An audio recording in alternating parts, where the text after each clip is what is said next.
Here in Andalusia, last night it was a terrible, terrible storm, and it's actually an ongoing storm.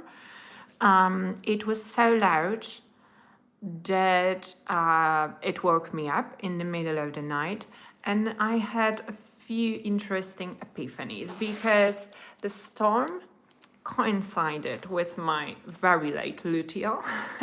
And so even when I was awake, my random access was going crazy.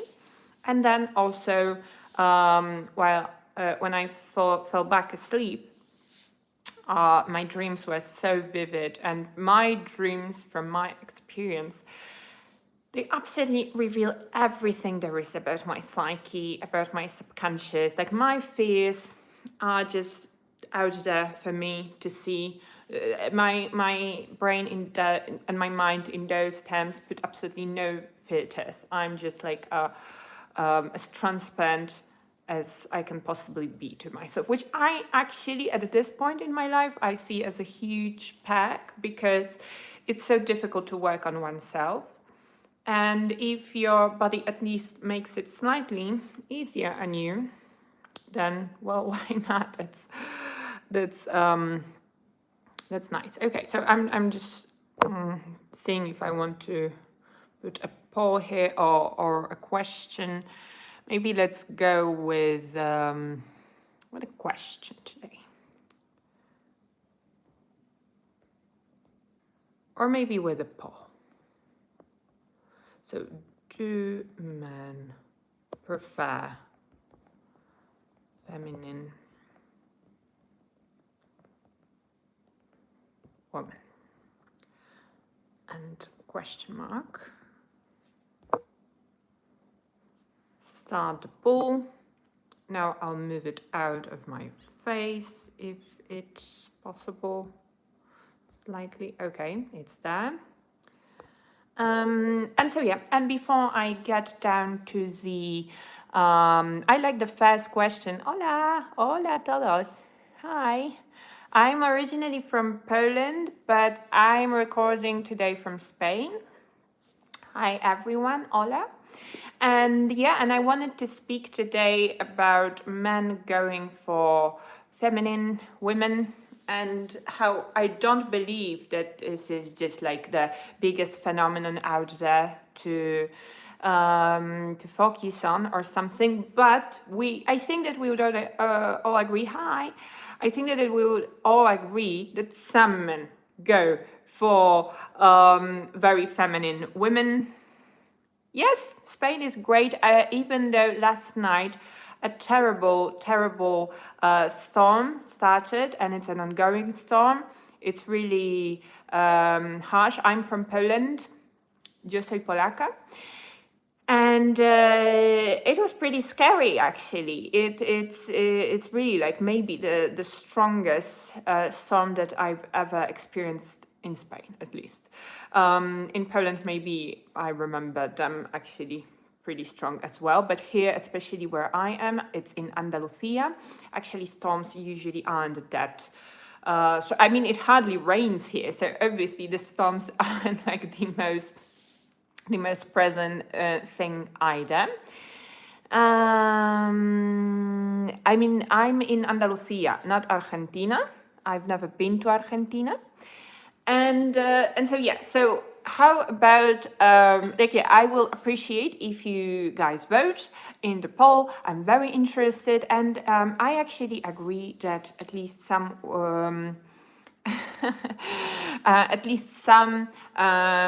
men go for very feminine women, and I would like to discover a little bit why that is. And I think this is my personal belief. It has nothing to do with like psychological theories, nothing official. I've never investigated even on my own. Those are my own ideas, okay? So don't go after me if you don't agree, if you think that it doesn't make sense, okay? Just put your opinion down there. Let me see what your opinion is, but this is like my opinion. So my opinion is that some men go for very feminine women because it's a promise to them, a promise of energy that they usually experience maybe from their mother, maybe from some figure that that appears in their life very early on, maybe some attachment figure, maybe an aunt, maybe an older sister, but we all know that it doesn't matter. For example, I was born into a nuclear family that was like normal at first. I had my parents were a married couple and they had 3 children together. But then my mother, she died when I was very little actually. And I grew up with 3 men. So I grew up with very masculine energy at the end. And, you know, my mother, she was only there when I hardly made like memories because I was too little to remember my mother clearly. So all the growing up later happened mostly with men, but it doesn't mean that I didn't have women in my life because there was my grandmother and she was visiting and staying over a period of time. I had a fabulous also godmother and I would stay at her place. And so there was like also feminine energy visiting, but I grew up with masculine energy. Those were my primary attachment figures, my father and my brother. And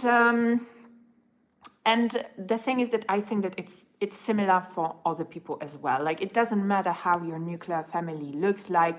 Maybe you grew up with a single parent. Maybe you have no siblings. There are all kinds of constellation. But I think that most of us get exposed to both kinds of energy, even if one of them prevails at one point or another. But most of us, we are exposed to both feminine energy and masculine energy.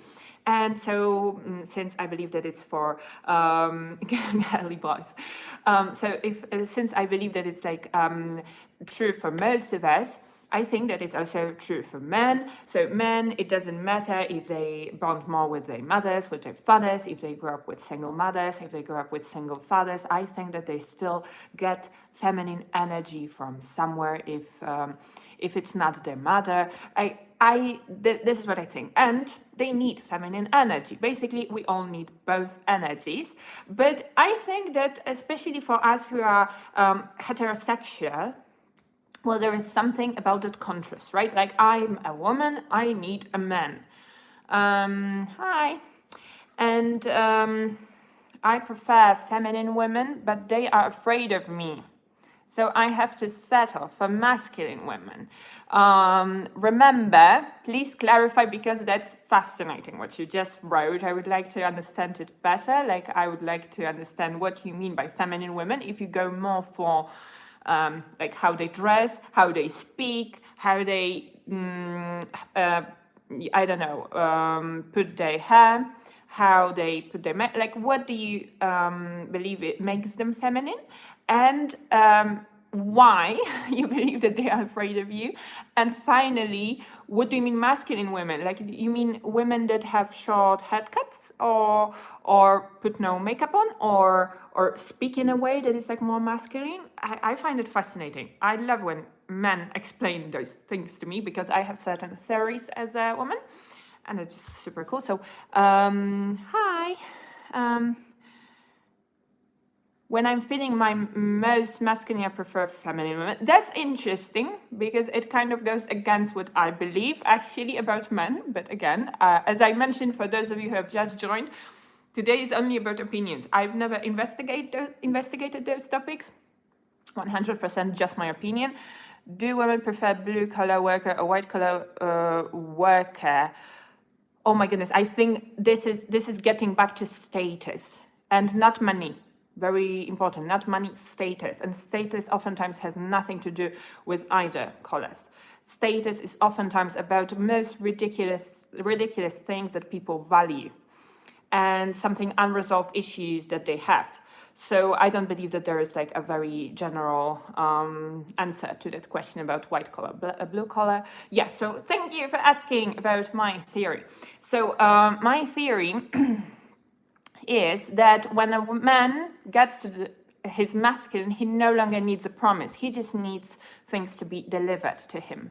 So men go for feminine women, especially if they're searching for a shortcut, because they're searching for feminine energy in their life, because there was a promise in their life. Like when they were little, maybe they were exposed to their mother. If there was no mother, maybe they were exposed to a different kind of feminine energy, an aunt, the first teacher, some kind of carer, some kind of attachment figure. And they liked the energy. As I've mentioned, we heterosexual people, we are attracted to the contrasting energy, and since very early on they were like, okay, I need someone to deliver on that promise, because I need a feminine energy, I need someone to deliver. And dating nowadays is so random, so hectic, so finding a feminine woman, openly feminine woman, in fact many women nowadays they enhance their feminine features by, like, putting fillers in their mouth. So the mouths are especially like rounded. They put fillers in their faces to enhance their features, their feminine features. So it can be here the cheekbones, for example, right? It can be narrower nose. It can be something here about the brows. All of those small details, opening eyes, all of those small details will make them more feminine, and it's a shortcut. It's a shortcut, but many men fall for that shortcut, or just, short skirt, or a bigger, like here, expose of our necklace here. So yeah, okay, being a feminine woman may make a man feel more masculine. Yeah, again, that's what I'm going for. Like when we're going for a shortcut, because then what actually matters, and we all know it, what actually matters is our thoughts and how we communicate them to each other. We are very bad at communicating all our thoughts and understanding each other. So it's a messy process. Many of us get overwhelmed and we search for a shortcut. So I think that the more masculine a man gets, it actually means that he's more at peace. Some of most feminine women I've met were tomboys. Okay. So that's. Let me know, please, Ravenvi, 1017,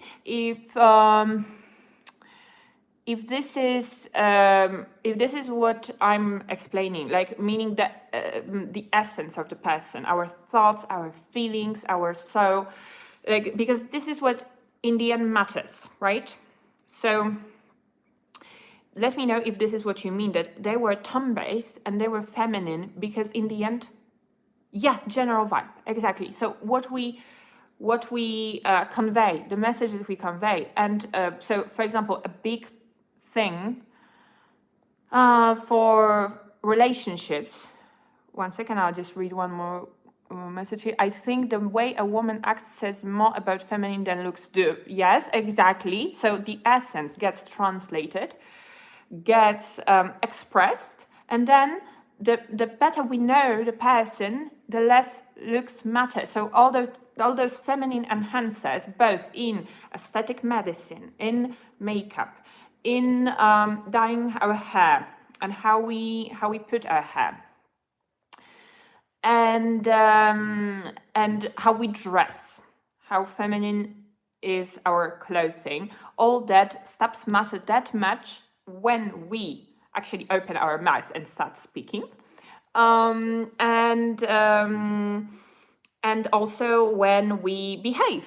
So, for example, being compassionate, being a good listener, all of those things actually can be far more important and convey our energy, which is either more masculine or feminine or something, and that should be more important. But many men go for women that are obviously feminine because they want a shortcut to be delivered to them. And it's just a promise, because we are so hungry for those needs to be met. So when we are little, we have needs as babies, and then our primary attachment figures, they deliver on those needs or they don't, and that's where the problems begin. Yeah. Lips, fillers, and augmented looks are a red flag. Okay, so yeah, I agree with the first part of the message.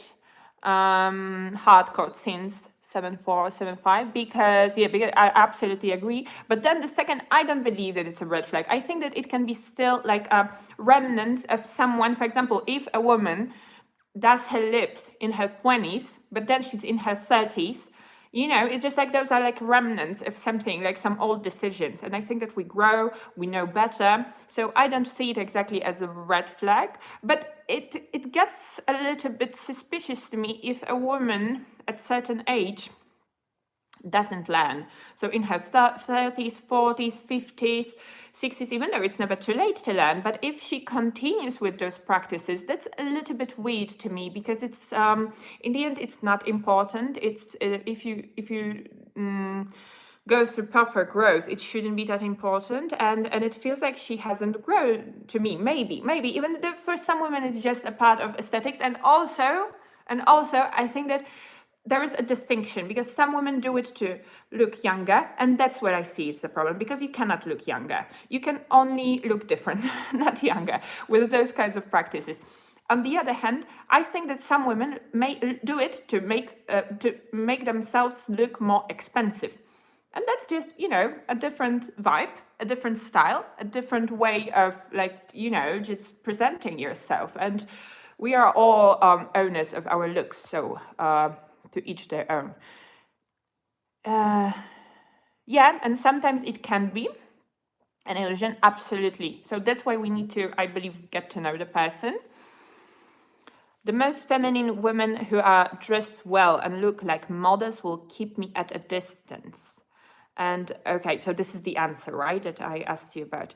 And avoid eye contact. But a masculine woman who isn't make me play games will not be ashamed of me. That's actually, I think that this fits the pattern, because many women who are actually exceptionally attractive are a little bit insecure. Again, I'm not saying that it's a rule, but there is a pattern, definitely. So they can be sometimes one of the most unavailable people out there. That's often said about both sexes, I believe, about women and men, that the most attractive ones are actually like earlier in life, they're still virgins. They actually start socializing later in life. Oftentimes they stay single, and people who are less attractive pair up faster. So that doesn't really surprise me that much. I would say that it's just a pattern. Yeah, so not a red flag exactly. It's just something. It's like a signal to observe. I think that in general we're supposed to be like more like observers. So and collect data about people that we would like to invite into our life. So the more data we collect, the more we know. We just then, after some time, we make decisions, because in different women, they had different ideas about getting fillers. They were at different stages in their lives when they were performing some kind of surgeries on their bodies. And nowadays, it's far more available. In some countries, it's just a cultural thing that it's just done. Like girls who are 15 years old, they just are gifted nose jobs and so on. So it wouldn't be fair to judge a 30-year-old woman for that.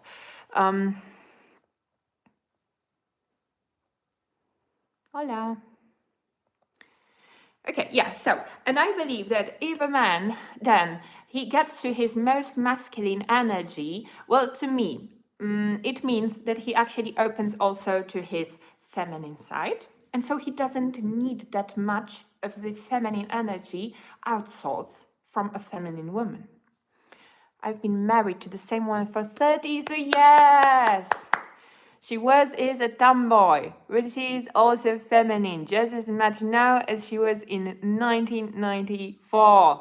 Well, that's lovely.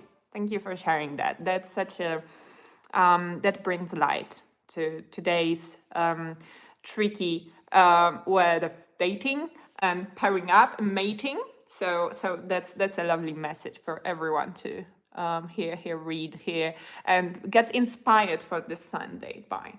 And I think that exactly that a masculine man, if he tunes into his feminine energy, because he's got that feminine energy in him, both because he was brought up by some attachment figures who are feminine, and because it's just a part of our psyche. We have all of the archetypes within us. We have all of the stories about princesses, about knights. We all, independently of our gender, we have all those stories.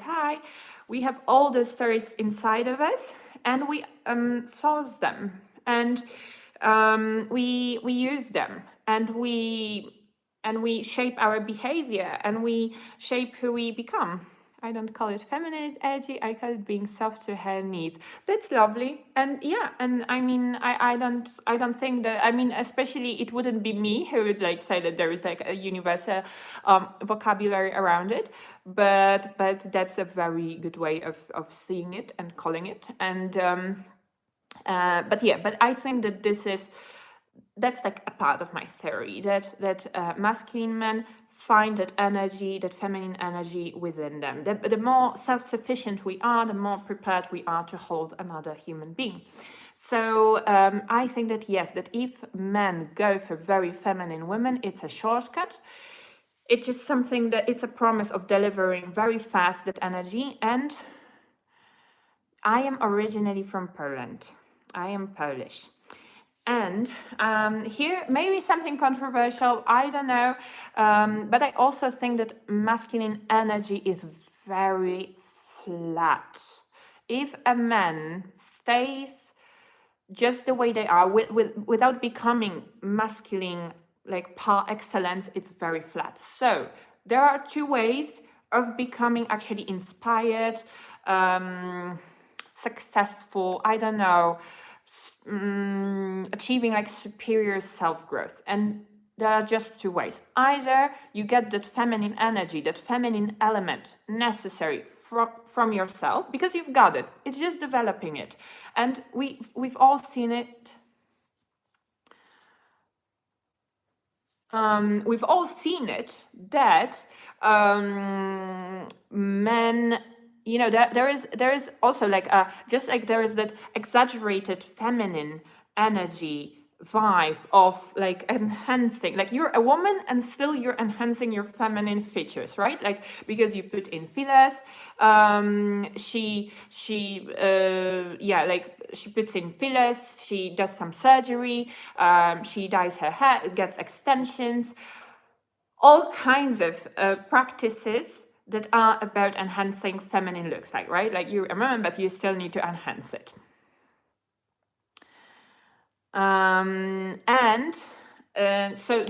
So there is an equivalent for men. Tell me what men do, because maybe some of you don't even know that women do it. I find that part so funny, because I think that men don't know that extensions, for example, exist. So hi. For example, yeah, like women, you know, they get like glued hair. So that's what they do, right? And there are all kinds of surgeries. Obviously, there are push-up bras, all kinds of things. Men don't care. And so tell me what men do. Tell me what men do. I don't know what men do. I know that men go to the gym, and I think that gym is again a promise of very reliant like results. So if you go to the gym, if you do the reps, you will get toned at least, and maybe even like, you know, a little bit jacked, or however you say. And so that's like, but you know, but women don't need it. And if a woman goes for that look, again, it's like a shortcut towards masculine energy, because maybe she associated with some kind of masculine traits that she lacks for herself, because women are also like too chaotic in a sense. Okay, where are you? Because I think that lip fillers are actually you know, everywhere. Yes, and that's something that, you know, that I mean, I see women who are exactly like older, Oh, okay. So I would assume kind of in reverse, but I've never been to the States, and I definitely haven't been to Midwest, and specifically, and but I would kind of assume that it's like, I don't know. I feel like Europeans, we yeah, but this is just an assumption, so I won't even be going there because I don't like to do it. It's just because yeah, because I don't know. So I have some imaginary thoughts, but I think that I've always heard about countries like South American countries where there's like especially present like the services of like aesthetical medicine. I don't know, and Kentucky. It's like a, that's cool. That already sounds like Midwest, and Kentucky. That it sounds like already like a good places to be. Yes, absolutely. Most attractive men are who focus on himself to grow. Exactly. And then a man who grows, he doesn't need an extremely feminine woman. He can just focus on traits that are really important in a person with whom you want to create a relationship, which is like, do they listen? Are they compassionate? I don't know what's important. I forgot what's important, but you know what I'm getting at. And um, and when a woman is a little bit hectic, so what's the difference? The main difference between feminine energy and masculine energy. Masculine energy is especially showing up, continuously showing up. Men have it in them to be showing up on daily because they have daily rhythms and they just grind, they keep grinding, but it's a little bit flat. Women, on the other hand, they're like constantly inspired and everything changes and they have those intuition swings, and I think that we both need each other to optimize those rhythms because they're both very important. So when I say that men desperately need a woman in order to stop being flat, I think that the same goes for the woman. Okay, so I think that the woman needs a man to flatten her down a little, to go more down to earth and grind a little bit more, because neither can achieve mastery without that complementary energy. I can be so disappointed when I see someone look so unattractive without makeup. The false impression they give us with makeup makes things tricky. Natural beauty is preferable. I've had it so many times from men that they really like women. And I just always ask myself if it comes from the fact that they don't even know when the woman wears makeup, because so many women are actually so good at putting on makeup that is invisible to men. So I don't know if that's the case, or if they actually have seen women without makeup, because we are very some of us are naturally beautiful, but many of us, we are really unattractive without makeup.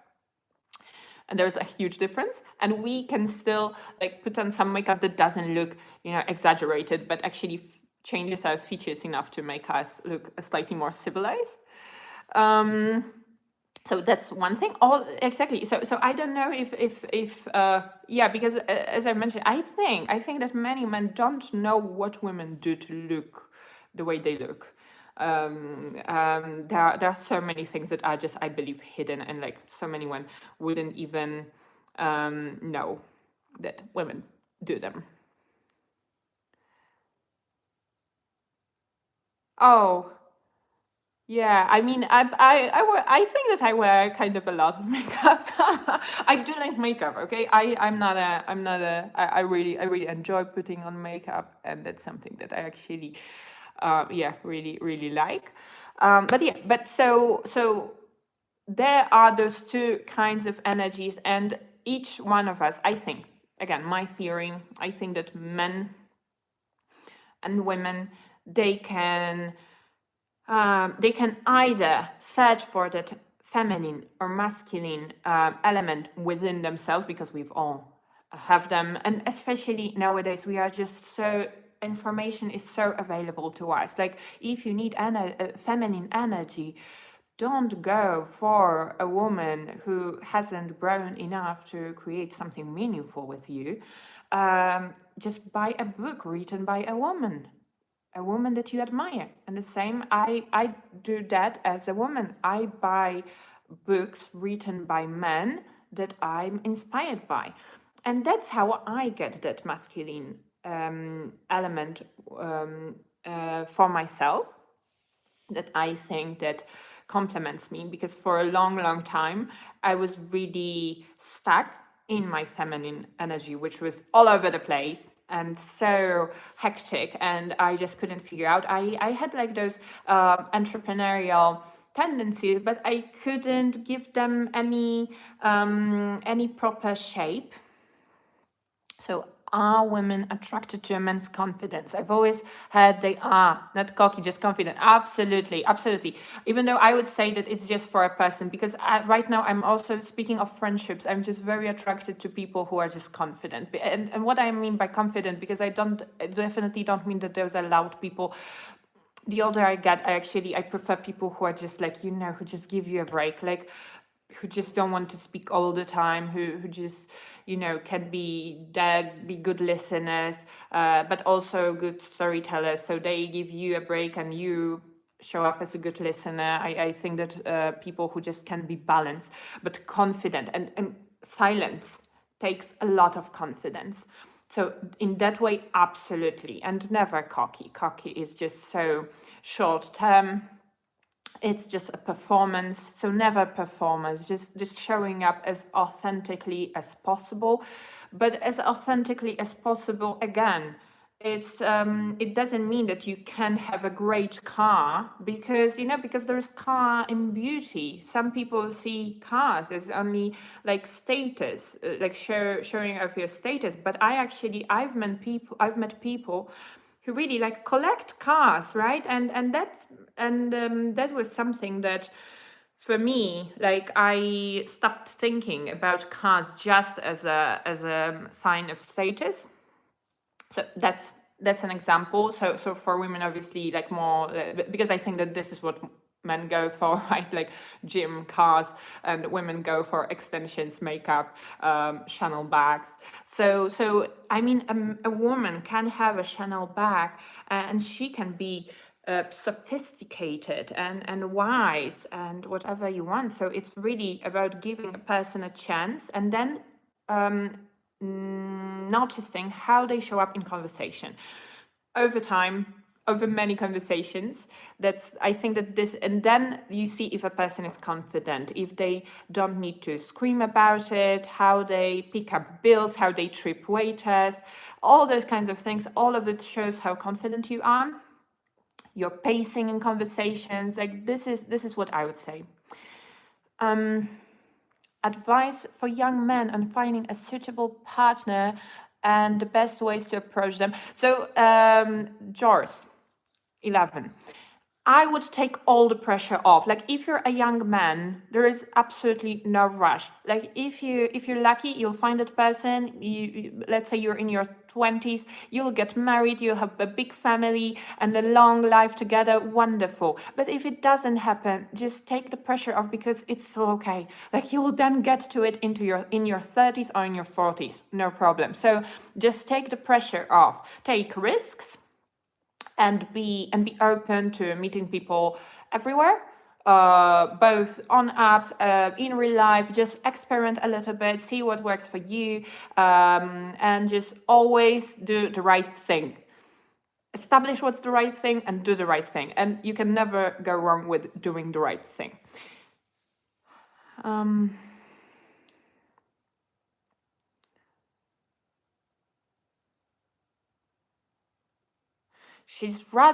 She'd rather deal with someone she's not attracted to, but won't leave, but will take her shit, than someone who will stand on his principles and leave if the relationship isn't working. Okay, I'm not sure I'm understanding that. Like, it's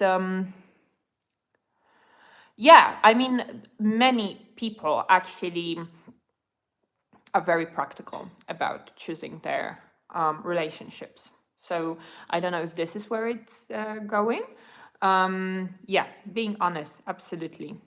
Being honest everywhere and doing the right thing. And it takes time, because we all are always well intentioned, but so we want to do the right thing, but especially like most of us in our 20s, we want to do the right thing, but we don't know what it is.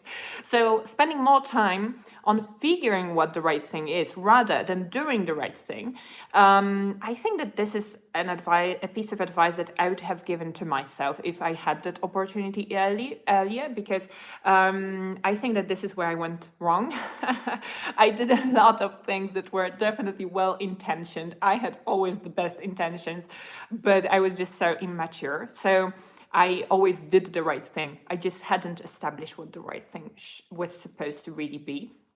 And that was very problematic. And that's what got me so far to being successfully single. And so yeah, so that's been very, very interesting. Thank you so much for sharing your thoughts.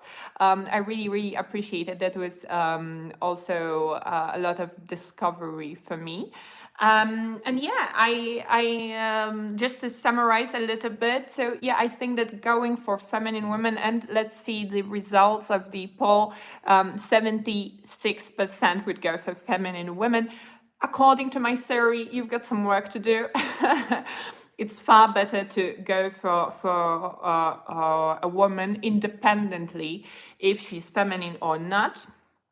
Or like overly feminine, like just searching for other traits in her, which are like being compassionate, being a good partner, being responsible, taking responsibility, being present, and knowing how to show her interest, her love for you. That's far, far more important than being just feminine as a performance, because it can become a performance, and we don't need more performative people in our lives, don't we? So thank you so much for tuning in. Have the loveliest and the best Sunday, the last Sunday of this year, and see you very, very soon.